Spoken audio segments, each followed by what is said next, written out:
Maire écologiste d'une des villes les plus polluées de France, Éric Piolle ne pouvait pas laisser passer l'occasion de conforter Grenoble dans son rôle d'exemple. En 2013, Grenoble a enregistré 54 jours de pic de pollution.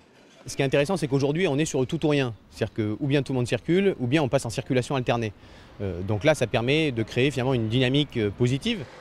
Le 9 juin prochain, une réunion est déjà prévue avec la préfecture et la métropole pour discuter des différentes dispositions à mettre en place selon la couleur des vignettes. On parle beaucoup d'autoriser les voitures les moins polluantes à circuler sur les couloirs de bus, mais à Grenoble, ces couloirs sont déjà saturés. Il va falloir jouer sur autre chose. Sur l'accès, je crois que c'est ça qui est fait dans plus de 200 villes européennes. Donc il y a un côté sur l'accès, un côté sur la tarification du stationnement. Je crois que c'est ces éléments-là qui peuvent être structurants et qui permettent d'inciter à adopter le bon mode de transport pour son besoin. Chez les cyclistes grenoblois, dont le nombre a augmenté de 25% en un an, l'annonce de Ségolène Royal est plutôt bien accueillie. Les automobilistes, eux, sont plutôt partagés.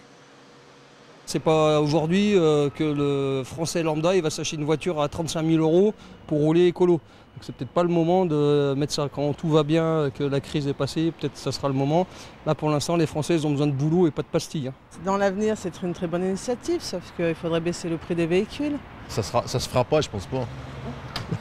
C'est ce que je pense. Beaucoup de choses qui se disent et qui se font pas, donc ça va continuer. L'abandon de l'écotaxe est bien entendu encore dans tous les esprits. Mais pas sûr que ces pastilles, de 0 pour les véhicules électriques à 6 pour les voitures essence et diesel d'avant 1996, connaissent le même sort. En France, on estime à plusieurs dizaines de milliers le nombre de morts dus à l'exposition aux particules fines émises par les pots d'échappement.